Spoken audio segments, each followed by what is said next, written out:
Some fears you can explain, and others seem permanently stamped in the human psyche. For as long as dreams have been around, people have had nightmares about creepy, black, hairy spiders. A heart-stopping experience that defies man's imagination. Rick West is a man who goes where average mortals fear to tread. He's kind of an Indiana Jones of the spider world, traveling in planes, boats, and on foot to seek out rare giant spiders in far-flung, dangerous corners of the planet. He's been trapped in quicksand, jumped into piranha-filled rivers, even been kidnapped by warring Indian tribes. Now he's heading off on a series of new adventures to capture tarantulas that have never been filmed. His quest will take him deep into Mexican caves, through the Venezuelan jungle, and even into the heartland of America.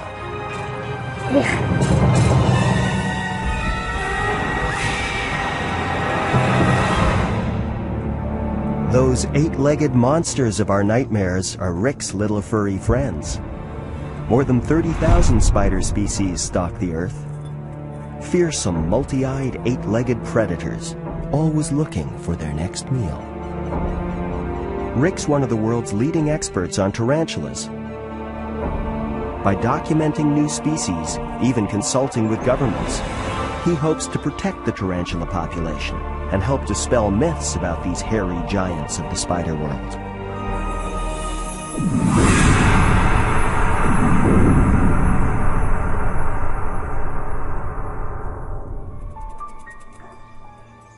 To his unsuspecting neighbors, blissfully unaware of what lurks inside, Rick just seems like a guy who travels a lot.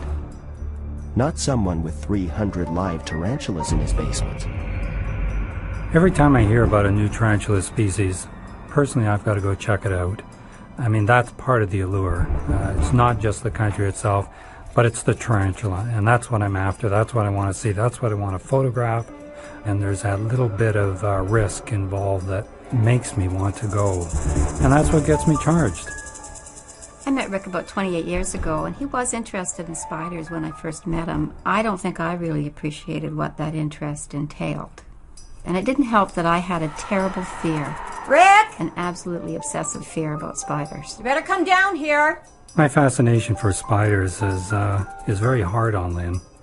Arachnophobia is a very serious fear, and I empathize with people that have it. These are the things that nightmares are made of. They're the things that creep out of shadows. They're the things that people are terrified, the majority of people. This tarantula is from Kenya. It's called a stout-legged tarantula, and it can give you quite a bite, albeit not dangerous, but it would be extremely painful. These are one of the few species that I have that I can't touch. I can't pick it up. I guess I get distractions with family life and calls to the phone. I forget to put a lid on and something escapes. It's Peter Sprouse, a Texan caver on the phone. A rare blind tarantula has been spotted underground in southern Mexico. Time to get packing. Now, what was that last thing he had to do? Rick! Back in its pen, this spider and dozens of others will have to be fed by Lynn while Rick's away. Something she's not that happy about. Sometimes I just throw the crickets in and scurry away. I don't want to see what happens.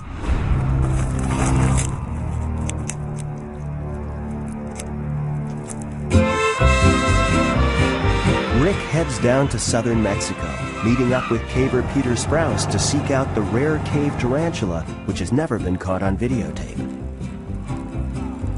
I'm really interested in seeing this Mexican cave tarantula because it's never been photographed before. It's never been properly examined. It has no eyes, and we know little about it, and I've got to go see it. So I've made an appointment to meet up with him, and we're going to go explore this cave and see if we can find this very rare cave tarantula. Hey, Peter. Hey, hop on in. Nice to meet you after all this time. How did you do?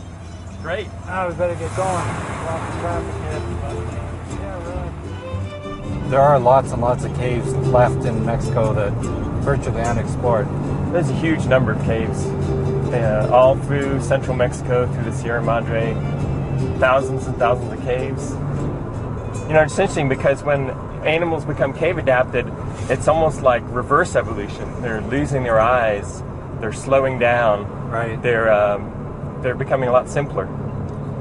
Well, spiders, by and large, can taste and smell with their feet. Their feet don't smell; they smell with their feet, unlike my feet. But I've never seen a living specimen. I mean, I can't tell you how exciting this is for me to be here. Going deeper into Oaxaca State, Rick and Peter leave the dry, dusty plains of the north behind and enter a tropical region where sugarcane production is the #1 industry.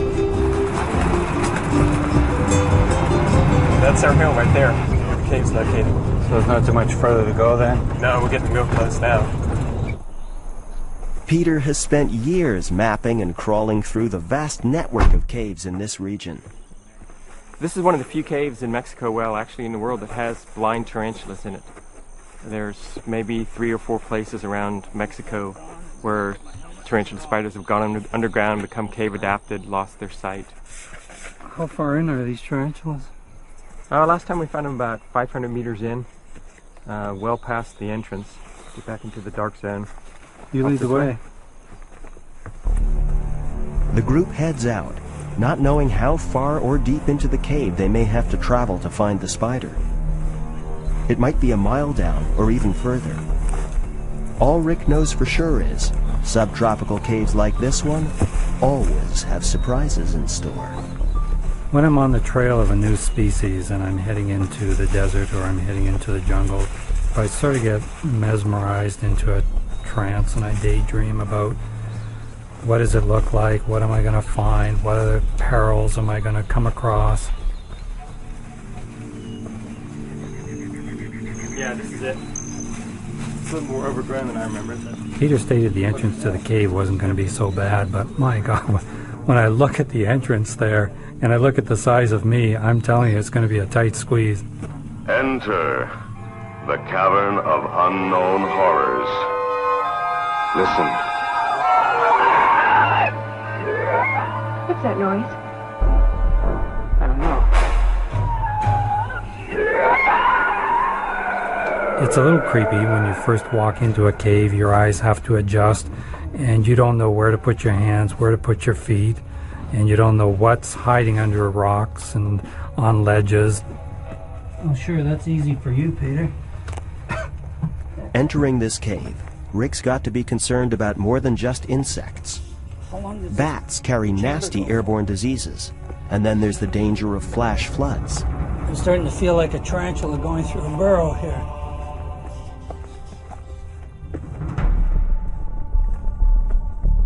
When I approached this cave, I noticed it was a cloudy day. As a matter of fact, it had just rained the day before.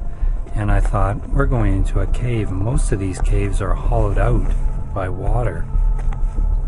And I have heard of cavers actually being caught in torrential downpours which have swept through the caves and caught them and drowned them.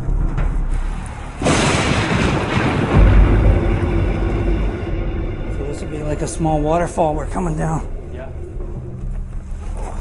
Good thing it's the dry season now. There's a good passage there. Looks like a good area for these cave tarantulas. Oh yeah. From the moment they enter the cave, it's clear that they're not alone. There's a poisonous, wandering spider protecting her eggs.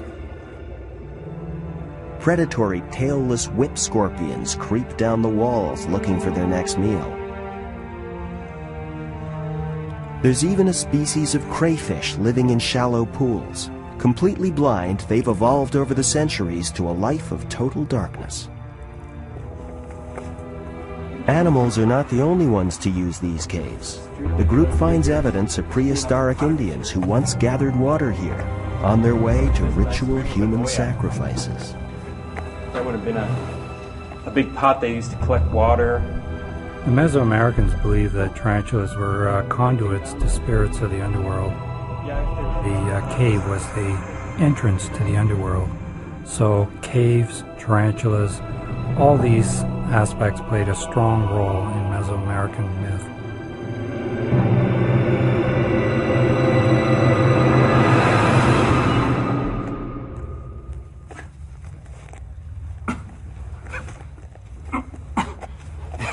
You know, I'll tell you, my 36 years of looking for tarantulas, I had no idea I'd end up crawling on my belly through the mud and bat guano in some cave in Mexico. But you know, this tarantula, I hope I find it, because this better be worth it. This isn't easy, is it? As the group moves deeper into the dark zone, the cave tarantula remains elusive, a veritable needle in a haystack. Rick spots plenty of other life, and he's hoping that the spider he came to find might be lurking nearby.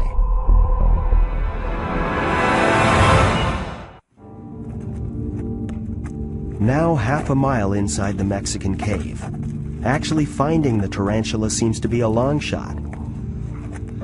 Rick searches along a wall with tiny crevices, a perfect hiding spot for the spider. He spots some movement, but it's just another whip scorpion. There's some legs sticking out there. I think that's one right there. Yeah? Yeah, come see. Look at that. Look at that. Oh yeah. What a beauty. Before we do anything, before we try and catch it, I want to videotape this. These things have never been filmed before, so could you pass me the video camera there? I'm shaking like a leaf. I can barely videotape this, I'm so excited. These tarantulas have been down in this cave for hundreds of thousands of years. It's taken them that long to evolve into this very pallid, eyeless, I can't see any eye tubercle on her. She's got very long, thin legs. Think you can catch him back in that crack there? I think so. 20 years, I'm not going to blow it.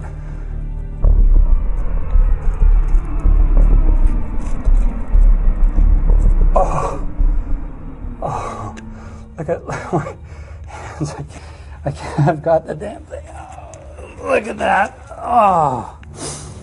That is a beautiful specimen. It's not that excitable either. Let's see if I can hold it. Oh, what a beautiful specimen. Look at that. This is one of the rarest tarantulas in the world. I've been wanting to find this for 20 years. And I'm really grateful that you brought me here, Peter. Look at that. Oh yeah. Where'd she go? She's running back. Just slight nudge on the back. Coming down your arm now. Push her back up. I can't stand it. I'm getting out of here.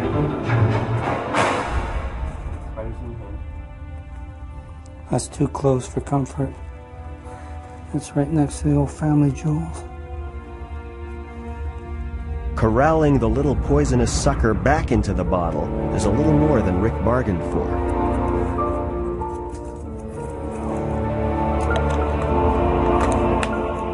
Smaller and lighter than their daylight cousins, this tarantula is perfectly adapted for darting up and down the walls after crickets.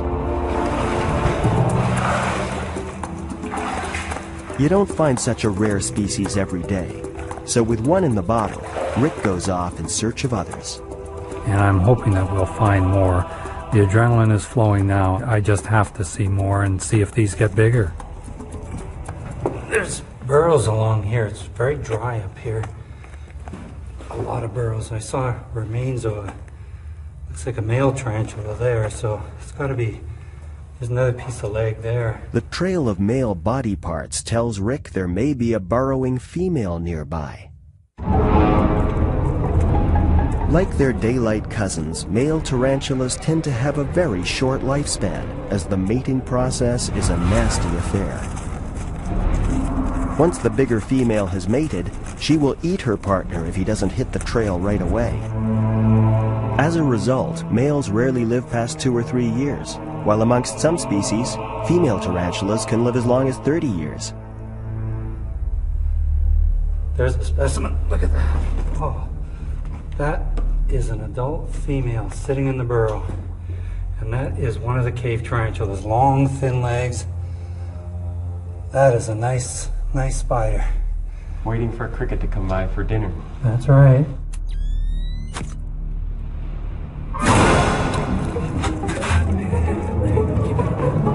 She gets away, and Rick's got to dig her out of a tight location. It's about a 15-foot drop to the bottom. I've got cuts and scratches. All right, I got her. Oh, look at that. That is a nice spider. That's also an adult female. I'd say the leg span is about 5 inches. That's a good size. That's another good catch. Having confirmed the existence of Spelopelma ridelli, the cave tarantula, Rick decides to let one of the 2 specimens go and donate the other to the National University in Mexico City, where it can be studied. Now, to get out of the cave. I think adventure overpowers common sense sometimes.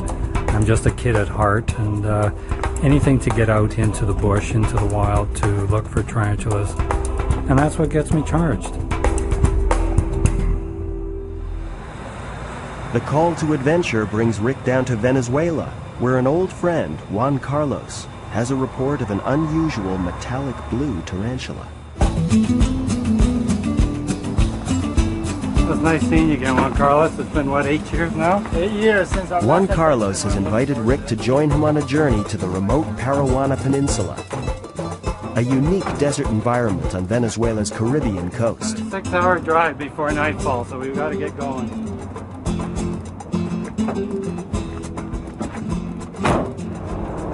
There's a little place that I've been told about that has a very beautiful tarantula that I know something about. It's an electric blue colored tarantula with orange abdomen. It lives in the sand dunes and the desert. I've never seen any photographs of it other than in captivity. So this is exciting for me.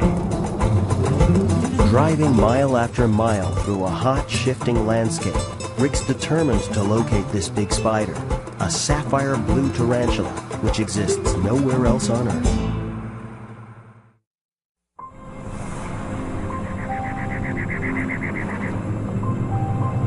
Arriving late in the day, Rick checks out a grassy, dune-covered area for any sign of the blue tarantula.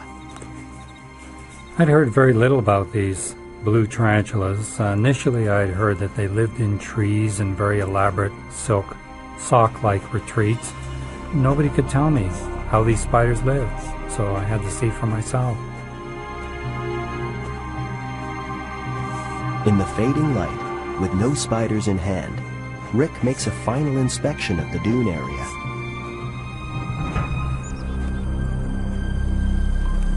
Holy smoke! This is a huge, huge rattlesnake. That is one big boy. This is a beauty. This is one of the local rattlesnakes. These rattlesnakes in this region close to this town, I've been told, have put about 130 people in the hospital last year alone. That rattlesnake has got to be as thick as my arm. This snake has come out of dusk to hunt, and this is one of the reasons why at night you've got to be extremely careful walking around here. These dunes are riddled with burrows. There's lots of rodents, lots of good food, and this is why he's out. Now that would put me into the hospital. And if my wife sees me playing with this, she's going to really be angry that I was playing with this by myself. So I'm not going to play with it, I'm not going to pick it up. Just going to leave it be, let it go about its business, have a nice little rodent for dinner, something like that, and I'm going to go in the opposite direction.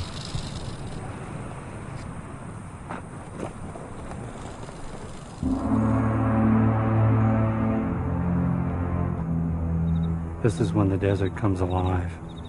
Hardly anything moves during the day because they're hiding from the heat. And this is the best time to be out in the desert. And the creepiest time. Hoping he's seen his share of snakes on this trip, Rick searches the desert shadows for the real prize, the elusive blue tarantula, rarely seen and never filmed.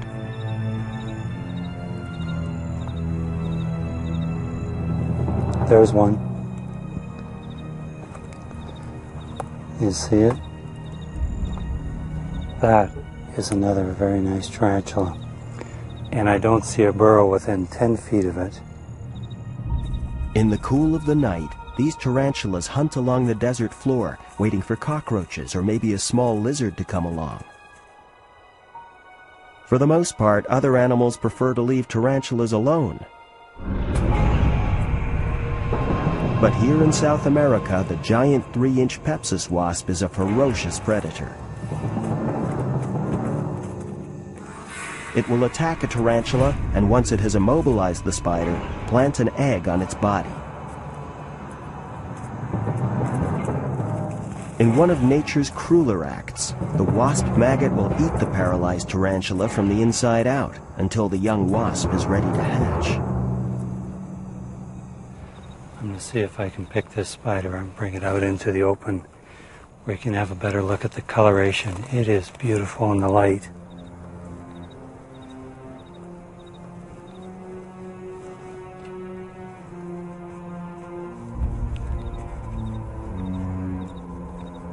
Well, that's a little close and personal, but I'll see if I can get her out into the open. That is a beautiful tarantula. You know, these spiders have been on the planet for 25 million years, and here I am today, standing here with this very primitive spider. Maybe he doesn't think he's looking at me, but I'm certainly looking at him. And it's a very intimate moment. It's hard to describe. If tarantulas are nocturnal animals, why are they so brightly colored? Why are they so beautifully patterned? Who can see them in the dark? Unless you happen by with a flashlight. The spider's shocking blue color may be a warning to predators to stay away, but no one knows for sure. I'd kiss it, but I think my wife would get jealous.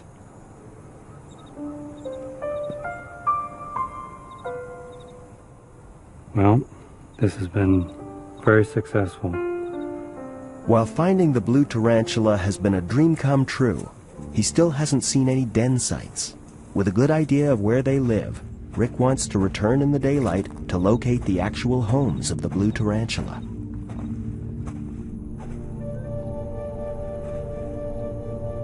The next morning brings another searing hot day on the trail. Rick returns to the site of last night's discoveries, but the spiders have disappeared, and now he's looking for telltale tarantula webbing. Yeah, there's a burrow under this tree right here. These are good areas, but I don't know what type of tarantula burrow. It looks like tarantula silk, so very difficult place to get into.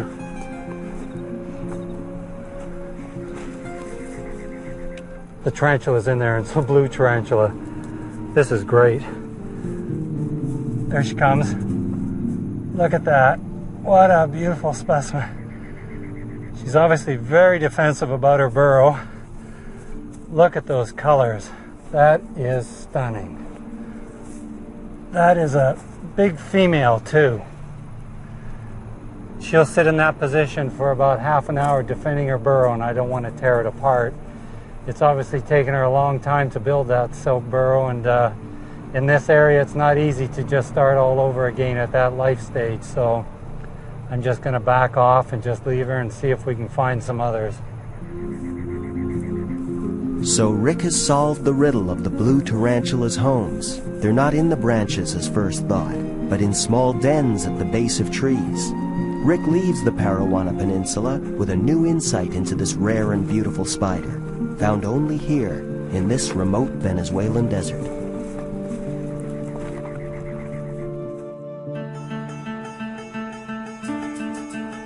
Back in Caracas, Rick's got to break the news to Lynn that he's staying on an extra week. His guide, Juan Carlos, has just tracked down giant tarantulas the size of dinner plates, only a 14-hour drive from here. You can just keep feeding the spiders a little longer. I hope they're not giving you any trouble. No, I've got to go down to the Piroa village. Gracias. Oh, that was Juan Carlos bringing some water for me. It's really hot here.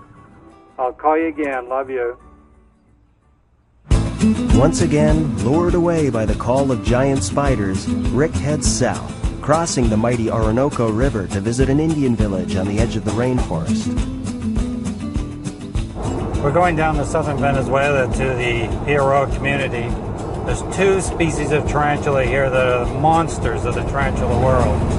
When they come up out of the ground for the first time and spread their legs, you think, when is it going to stop coming out of the ground? It's the exploration that's the most exciting part. Unfortunately, we both leave our wives behind, and to me, that's great. Driving into the very fringes of the Amazon rainforest, Rick and Juan Carlos are drawing ever closer to the home of the bird spiders, the world's largest tarantulas.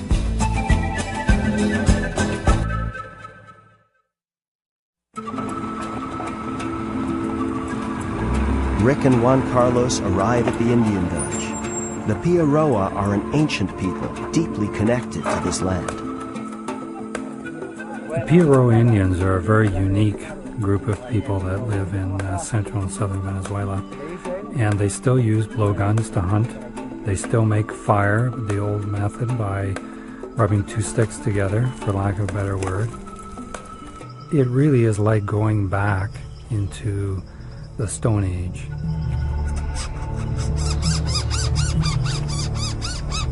For centuries, the Piroa have walked these jungle trails hunting for animals with their blowguns. In a dry land where game is not that plentiful, monkeys or small birds will provide much-needed sustenance.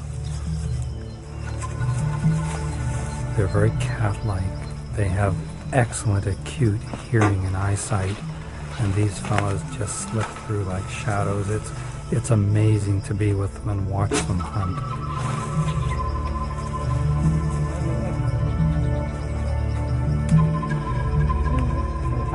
When birds and monkeys disappear and pickings are slim, the Piroa go after another kind of creature normally revered by the tribe: giant tarantulas.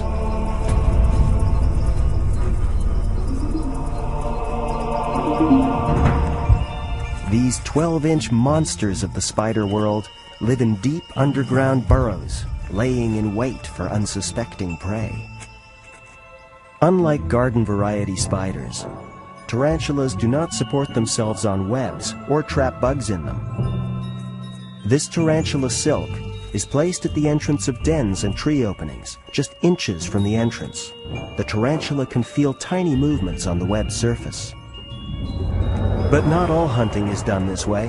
Tree-dwelling tarantulas, sometimes called bird-eating spiders, rely on a more direct approach. Birds are only part of these jungle spiders' diet. They eat lizards, frogs, and even venomous snakes up to 2 feet long. The spider's poisonous fangs sink into the hapless reptile, killing it so it can be dragged away and the tarantula's digestive juices can dissolve the meal into an edible protein shake. The Piroa hunters are looking for giant tarantula burrows. They move slowly since the spiders can detect vibrations and move deeper into the ground. When the Piroa find a large burrow and it looks like it's occupied, they will pick off a vine that's about 2 feet long, tie a knot in the end, and start to twiddle it down the burrow. It's like simulating a struggling insect.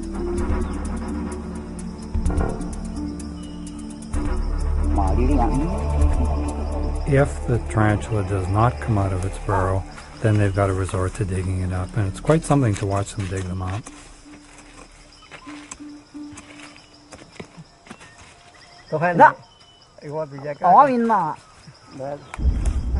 The big tarantula's out, but he's got different plans.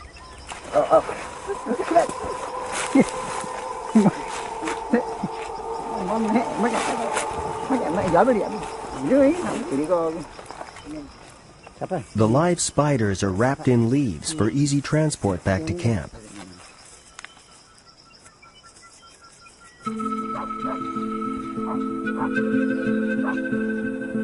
Looks like Jesus and Danielle brought me 2 large tarantulas here, and hopefully they'll take me into the forest tomorrow to find more. This is a fair-sized female, actually, but I know there's bigger ones in the forest, and with any luck we're gonna find some.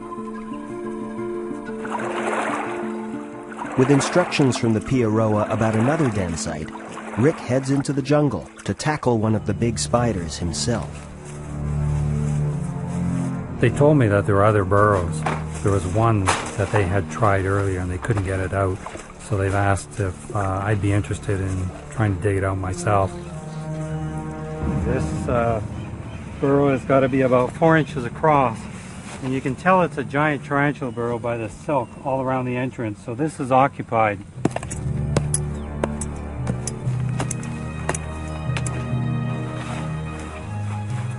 There she is, and she's a big one.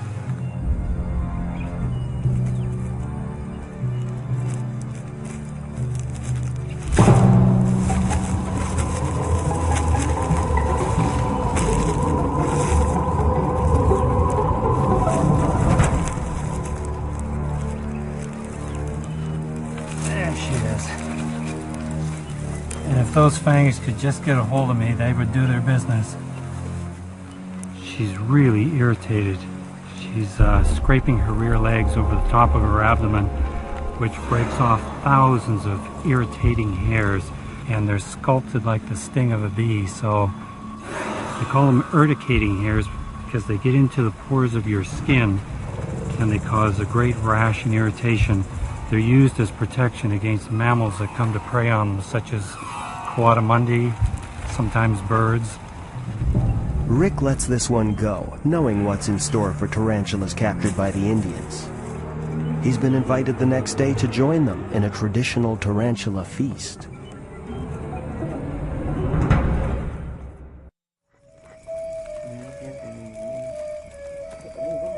To these Venezuelan Indians, the spider is much more than a potential meal.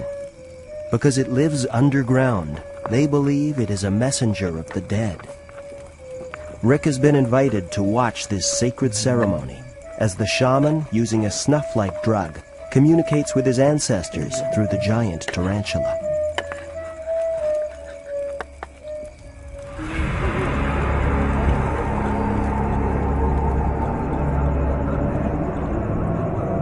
The shaman in his own mind is asking questions of the spider. The spider is in fact obtaining the knowledge and information and the answer from the ancestors and from the spirit world and bringing that information to the shaman.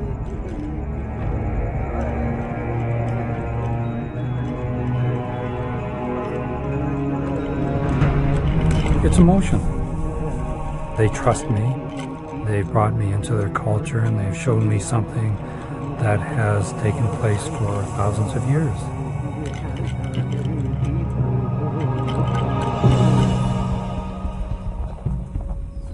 The next morning, the group heads out on a journey to an ancient burial cave where the Indians will eat the giant tarantulas they have caught. To get there, they must pass over a brutally hot landscape to the valley of their ancestors. I don't know how these guys can stand it in their bare feet. This rock is about 120 degrees Fahrenheit. Unbelievable.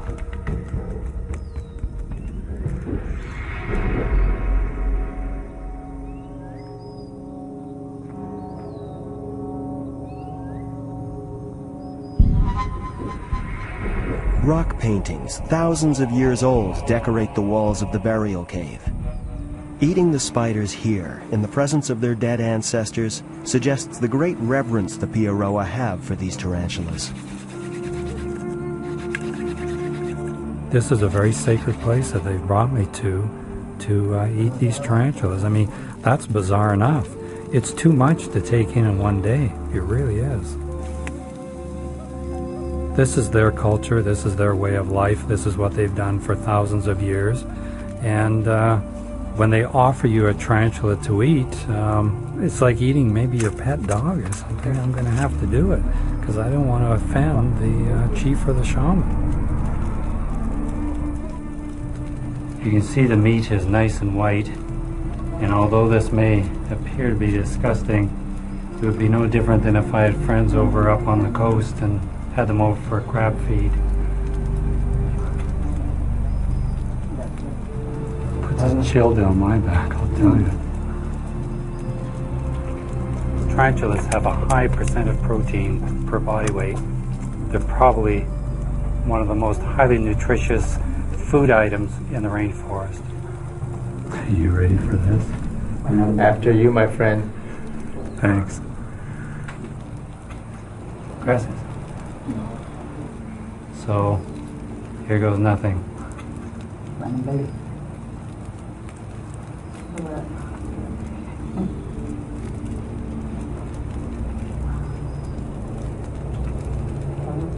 Actually, it's not bad. It tastes sort of like prawn meat if you get past the little smoky barbecued flavor. The only thing I miss is barbecue sauce.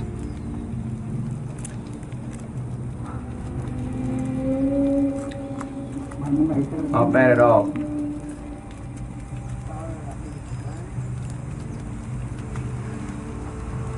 Gracias.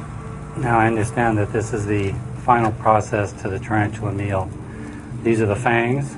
As you can see, they're about ½ inch. At least. And we use them as toothpicks. And they work very well. I feel like I have a commonality with Pieroa. They study tarantulas in a spiritual way. I study tarantulas in a scientific way. And I truly hope that they are able to hang on to their identity and continue on in their culture.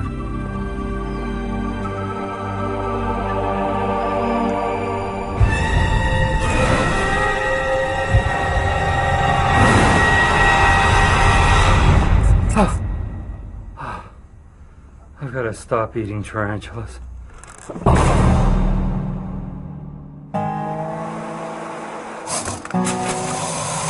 Tarantulas on the loose in Florida? A Mexican species was introduced here by pet owners just south of Orlando in the mid-1990s. Now Rick's off to investigate this phenomenon and see just what's been hatching.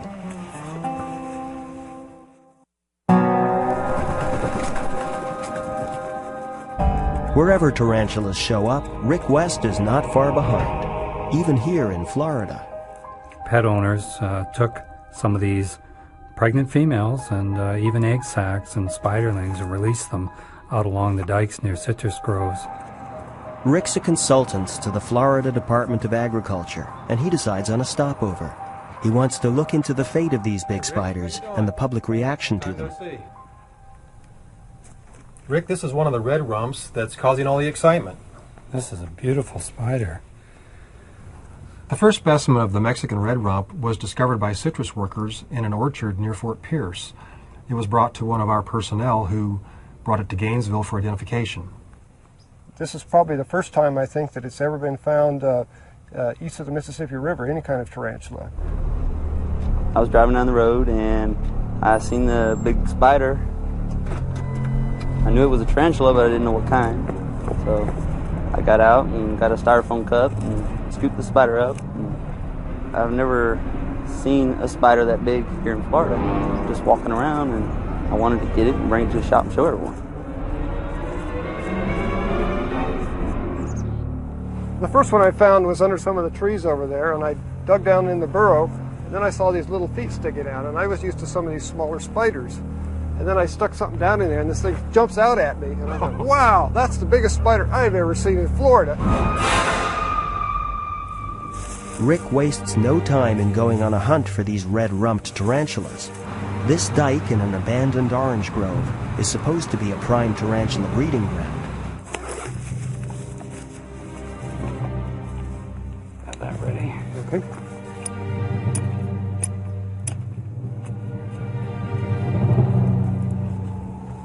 The area along these dikes between the citrus groves is an excellent habitat. I mean, the sand, the clay soil, it's identical to what you would find in Mexico and down in Belize where this species occurs. But that's obviously Brachypelma vagans, or the Mexican red rump tarantula. in Florida. Fire ants, another introduced species, have been attacking humans and livestock here for years. Rick's got to dodge these nasty stinging ants to dig out the next tarantula. Yes, I see it right there. Yes, okay. It's right there. And the more Rick looks, the more big spiders keep showing up. There seems to be a tarantula every 20 yards along the It dock. must be obviously reproducing quite successfully around here. So it's a bit more active than the other one, too. Of course, Yeah. it's been bit by the... Yeah, it's got a few of these fire ants on it. Right. Joe Noelke, a local grove owner, was among the first to feel an economic impact from the invasion of the giant spiders. Well, the workers at first, they thought they were rats because they were, running under the trees, and then they found out later it's just a big spider, and that it doesn't take much to scare them. So, Facing a panicking labor force who were leaving in droves, Joe did what just about anyone would. He called the government to fix the problem. So we initially tried to eradicate it, but due to the fact that it was found in canal banks surrounding the orchard, it was very difficult both to find the burrows and to administer chemicals to eradicate the tarantulas.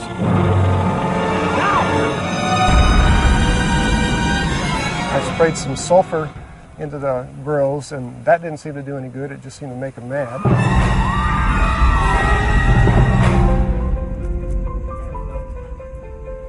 And the tarantulas keep coming.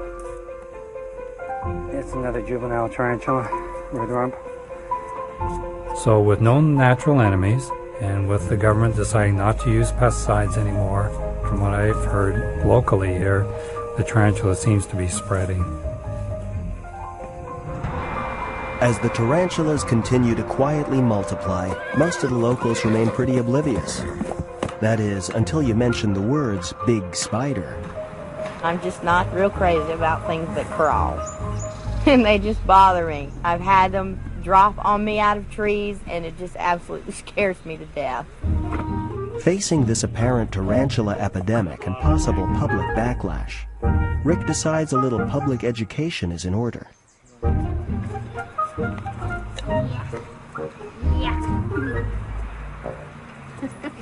So those two little claws come in and out like the claws of a cat. Now that one would actually bite you? I've never been bitten in about 34 years. No. Feels like a mouse, though, doesn't it? It's kind of like furry feeling like. It was a good feeling to know that I was sort of the ambassador and spoke up for the tarantula and leaving these people with a totally different attitude toward the tarantula in their area. There you go. Well, I want to keep him. I don't think so. You be going back to... So, Rick leaves the people of Florida a little more wary, but a lot wiser. Traveling the world, Rick will continue to collect and classify species, educating people everywhere about these giant spiders. Who knows, if enough people get to handle them, maybe one day they won't be quite so frightened by the 8-legged, hairy monsters of their nightmares. Okay, that's enough. That's enough. And in the meantime, Rick and Lynn will continue to share their home with some high-maintenance guests, 300 tarantulas, always looking for their next meal.